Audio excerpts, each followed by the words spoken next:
कि आप दिव्यानंद जी कभी कहते हो कि मायाचारी करना चाहिए, कभी कहते हो झूठ बोलना चाहिए, कभी कहते हो दुखी रहना चाहिए, कभी कहते हो आनंद में रहना चाहिए। तो ये मोक्ष मार्ग का क्या मतलब है?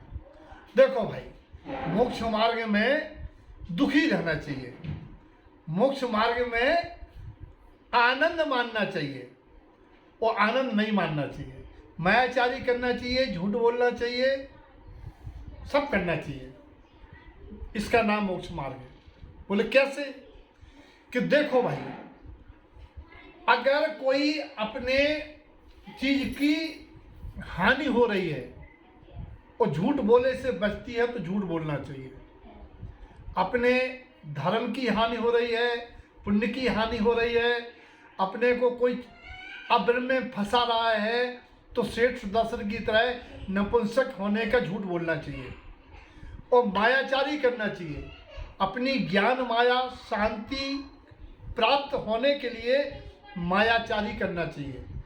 यानी दूसरे मायाचारियों से बचने के लिए, आत्मा में रहने के लिए हमें समय नहीं है, हमें बहुत काम है, हमें ऐसी मायाचारी करना चाहिए। और हमेशा पाप कार्यों को देख के दुखी होना चाहिए। क्रोध आने पर दुखी होना चाहिए, हमें क्रोध क्यों आया, हमें क्रोध पर क्रोध आना चाहिए।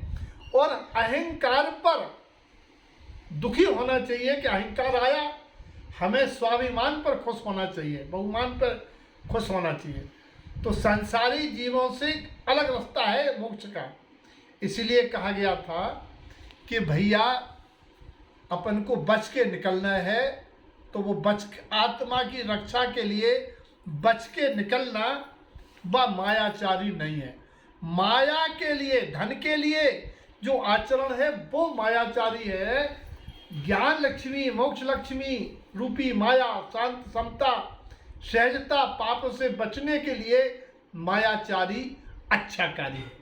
तो ये समझना चाहिए, आनंद नहीं मानना चाहिए। और कभी कहते आनंद में रहना चाहिए। अरे पाप में आनंद नहीं मानना चाहिए। आनंद मानना है तो पुण्य में मानो, धर्म में मानो। पाप कार्यों के करते हुए भूमिका अनुसार दुखी होना चाहिए कि देखो हमारी कैसी भूमिका है, हमारे निमित्त से प्राणियों का घात हो रहा है, मेरी आत्मा का क्या होगा। तो पाप कार्यों में दुखी होना चाहिए, पुण्य कार्यों में आनंदित होना चाहिए। अशुभ भाव होने पर दुखी होना चाहिए और शुभ भाव आने पर प्रसन्न होना चाहिए। लक्ष्य शुद्ध का होना चाहिए। तो भाई कथन समझने की बात है, किस अपेक्षा से कब क्या कहा गया है। और नेन ये अपेक्षा नहीं समझेंगे तो लोग कहेंगे कि मोक्ष मार्ग में भी मायाचारी हो, मोक्ष मार्ग में भी झूठ हो। इसीलिए भैया बातें समझ लो करो, पूछ लो करो, पता लगा लो करो, काय के लाने क्या रहे, कैसी क्या रहे। और सही बात यही है कि अपनी रक्षा जिसे होवे उतनी चालाकी बरतो। और कभी भी जो जीव मायाचारी हैं उनसे मायाचारी पूर्वक बचा जा सकता है। इसीलिए अपनी रक्षा के लाने मायाचारियों से मायाचारी करना चाहिए, सीधे सरल लोगों से सीधी बात करना चाहिए। तो सबके जीवन में कल्याण को मार्ग बने, ऐसी मंगल।